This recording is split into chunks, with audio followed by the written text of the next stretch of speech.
I'm Lily. I run Tamir from Northwestern University at Stanford. I'm going to talk about the combinatorics of time-consistent gold trees. This is work we did in collaboration with different folks from the National University in Taiwan and Dr. Gittenberger at the Vienna University of Technology.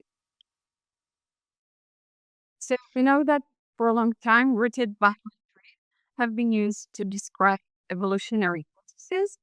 However, they don't naturally describe processes that involved hybridization. And when we talk about hybridization effects, there are some examples. One is combination between two DNA molecules. Another one is horizontal gene transfer, such as passing DNA molecules between two different bacteria cells. And admixture, or two individuals from different places on the globe. Nice. So to describe this, we moved to rooted binary phylogenetic networks.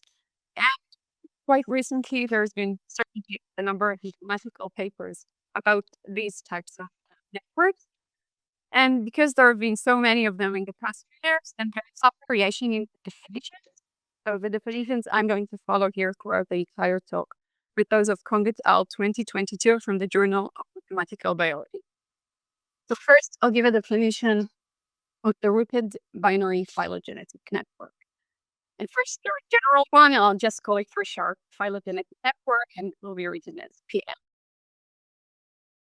So a phylogenetic network is a directed graph. Here it goes from top to bottom. It has a root where if the direction is from top to bottom, the root is at the top. It has in degree 0 and out degree 2. There are 3 nodes, which have in degree 1 and out degree 2. Then we have the reticulation nodes, and these are the nodes that make it an network. And they have in degree 2 and out degree 1. And we have the leaves, which have in degree 1 and out degree 0. Another definition I'm going to use for this talk is that of a reticulation cycle. So a reticulation cycle formally is a pair of directed paths, and otherwise disjoint. And for example, if this is the start node and this is the end node, and we have one path, the other path, and together they form a reticulation cycle. And this is not a cycle because the graph is directed, so we cannot move all over it and return to the position where we started. So in this talk, first I'm going to give you an overview of main classes of phylogenetic networks that have been studied mathematically in the past few years. I will then show our results on one such type, which are the time-consistent gold trees, and specifically all of the results I'm going to show here are about leaf-labeled networks. So if I don't mention that, all of the results here are about leaf-labeled networks. And I'm going to talk about the approximation of the number of gaps. This is where the number of leaves approaches infinity. And this work, this combinatorial enumeration gives us a kind of initial step to find the size of the space of phylogenetic networks. I will then compare our results on similar results on other types of phylogenetic networks. And at the end, I will also give exact numbers of the leaf-labeled time-consistent gold trees, but on networks with few number of leaves. So first, an overview of some of the main classes of phylogenetic networks discussed recently. So the first one is the reticulation visible network, and I'm just going to say that when I give this overview, on the left you'll see a diagram with a subset relation, where the networks at the top of the arrow is contained within the one at the head of the arrow. So a reticulation visible network is a phylogenetic network with the additional property that for each reticulation node, for example, this one, there is a leaf where all the paths from the root to the leaf pass this reticulation node. And biologically, it's meaningful because it means that if we have data from the leaves, then it also contains some information about the reticulation. Otherwise, it might not. And this is not necessarily true in general phylogenetic networks. So if we look at this light blue node, and this is a reticulation node which is not visible. A very popular type that has been studied a lot of phylogenetic network are the tree-child networks. And these are phylogenetic networks. They have the additional property that for each non-leaf node, it has at least one child in the tree. So, for example, this node has this child with this tree node, and reticulation visible but I necessarily fit like that, because if you look at this like that, then it's two children are reticulation node. And again, biologically, it's meaningful because it means that if we're looking at the node, and it has some two beliefs that does not involve any hybridization event. And even more relevant biologically are the normal networks, which are three-channel networks, and they have the additional property that there are no shortcuts. And what it means is that we'll look here at the example where we don't have a shortcut just on a general three-channel network. So if we're looking, this is a shortcut, and if we're looking at this node, that one of its parents is this one, the other one is that node, and see that if we do have a shortcut, then the two parents themselves have an ancestor descendant relation. And so this is something that people sometimes try to avoid. And it's another type that has been studied a lot of phylogenetic networks are what are called gold networks. And these are phylogenetic networks, and they have the additional property that for each reticulation cycle is present in exactly one each reticulation node, is present in exactly one reticulation cycle. So, for example, this reticulation node is present in this reticulation cycle. And presently, gold networks are distinct from three-child networks. So, for example, if we're looking at this node, the its two children are reticulation nodes. So this gold network is not a three-child network, and vice versa. If we're looking at this three-child networks, then this reticulation node is present in two reticulation cycles. So this led people to also look at the intersection of these two phylogenetic networks, which are the gold three-child networks. And back to the simplest type of phylogenetic networks I'll present here, which are called gold trees, and the name also suggests that they're quite simple. And there are phylogenetic networks where each reticulation, each node is present in at most one reticulation cycle. So this means that we have all of the different reticulation cycles are separated from one another, and in gold trees, there are each of these reticulation cycles. They have a special name. They're called golds. And this is not the case in all of these other types of networks, where you can see all of these like nodes that are presenting more than one reticulation cycle. And the networks we worked on are the time-consistent gold trees. And these are gold trees just that when we're looking at them as a process in time, that we want the reticulation node and its two parents all to coexist at the same time. So we represent them on a horizontal line. And this happens for every reticulation cycle or goal.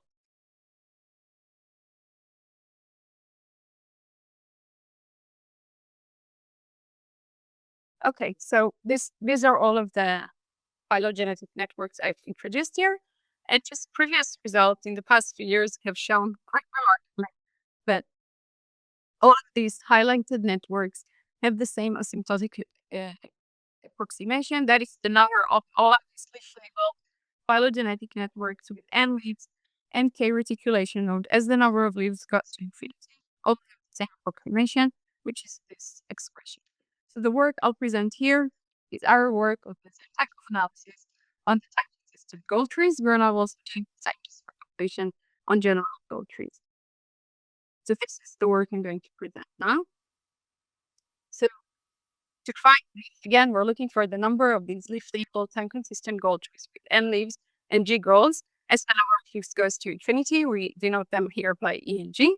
And to find them, we first want to find the generating function, or because they're leaf-labeled, the generating this is the n factorial in generating function of these types of networks with a fixed number of golds g.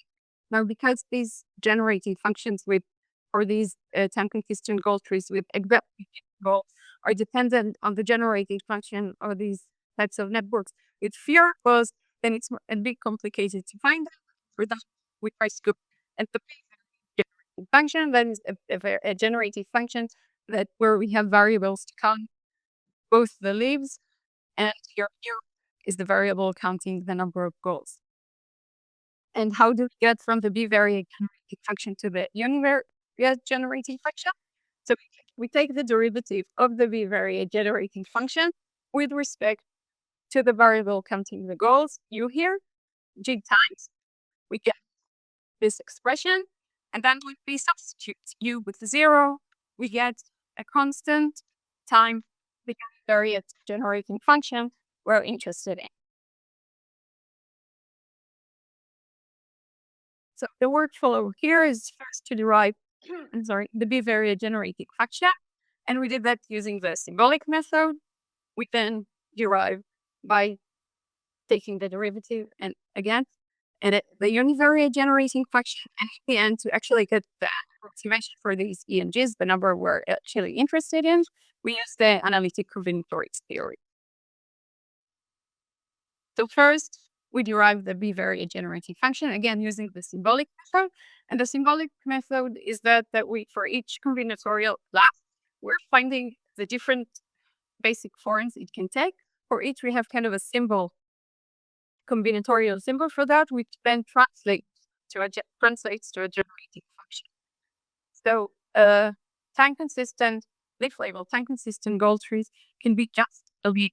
And this is represented here by this symbol, which means that it is an object that has size pi.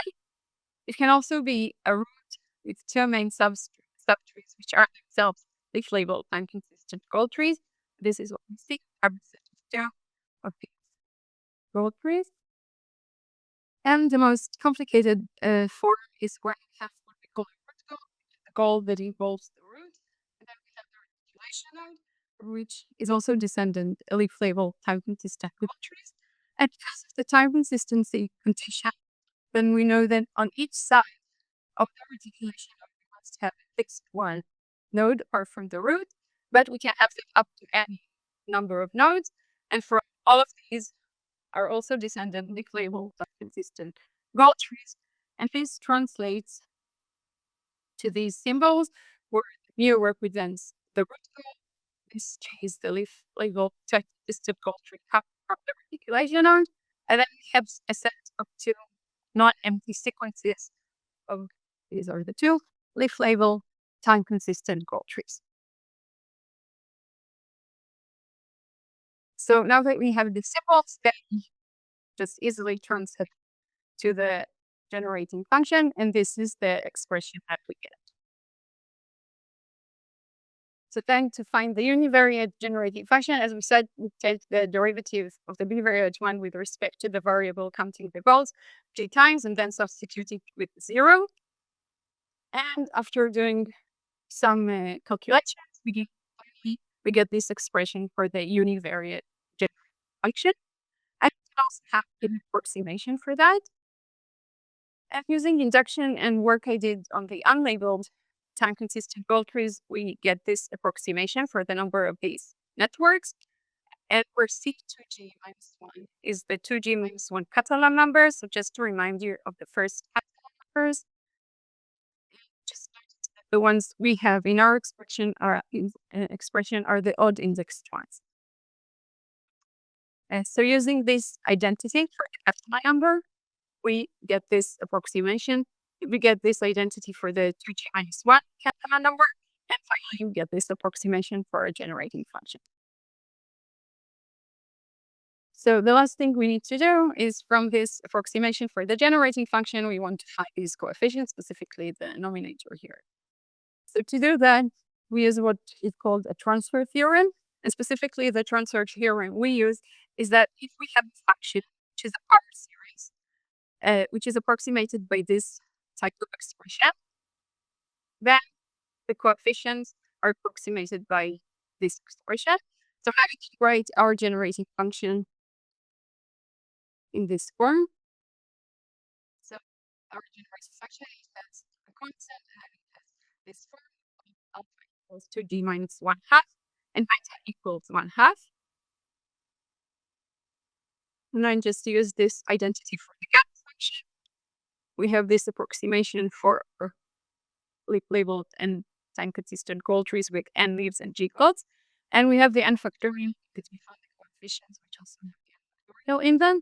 So using this approximation for n factorial, we finally get our approximation for the number of leaf labeled and consistent goal trees with n leaves and g goals as the number of leaves approaches infinity. So now we'll just remind ourselves with the results that people got for the more complicated types of phylogenetic networks. So again, this is our approximation, and we just noticed that the number of goals is equivalent to the number of articulation nodes. So we have this approximation for our types of networks with n leaves and k reticulation nodes. And now we see the same approximation for all of these other types of more complicated networks with n leaves and k reticulation nodes. You see that the expressions are very similar. However, they are different. And once we move to these type consistent goal trees, there are actually fewer of these. So they will actually be, in a sense, easier to follow. And the last thing is just to, after seeing all of these approximations, we'll now finally see some actual exact numbers. And this will be for the small leaf labeled and consistent goal trees with few leaves. So to do that, I used recursion. And we get this table where each row is a different number of leaves, and the different columns are the number of goals, where G equals the trees that are outgoals. So these are the leaf labeled rooted binary trees. You might recognize the numbers. And this column is the sum over all these columns. So this is the total number of leaf labeled and consistent goal trees with n leaves.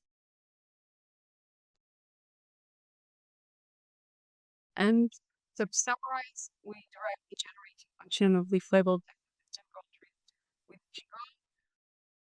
We then calculate the W approximation of the number of them with n leaves and G goals or k reticulation nodes with a large number of leaves. And we compare that to the same approximation for all of these different types of networks. And while all of these other types of network have the same approximation, there are fewer time consistent goal trees. And I can also say that the same applies for the general goal trees. And so again, thank you to Noah, our collaborators, the lab member, and thank you for listening. And this is a real goal, truly rich. I took the photo right near Stanford. So these are the goals.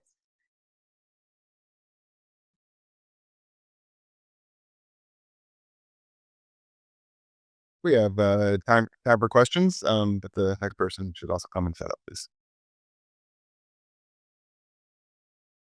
Go ahead, John. Thank you. It was a really interesting talk, and I'm going to ask you about your technical details a little bit later on because I'd like to learn some of that. But could you just give us a little bit of an indication of why you're interested in this particular class? The consistent goal trees. Exactly. Yeah. So first thing, the goal trees are a quite simple phylogenetic network. However, they do describe many things that we can expect. We can expect hybridization events too. They don't have to all be, interconnected. So in goal trees, you can have many hybridization events, but they're all kind of a little bit separated from one another. And the time consistency, it's just because you do want the two parents to exist in the same time, and once you have the hybridization, then also their descendant also coexists with them. Right, but wouldn't you expect it to be quite common to have invisible calls? I mean, things that are they're hidden behind other ones, right? In other words, No, but you can still have that. I mean, you can still have, let's say, even if we have a simple goal tree, then you can still. This is still a goal tree, or you can have here in the node also gets to a goal. I see. Okay. So it's not that they're not. It's just that you don't have. I don't know. Somebody who needs an explain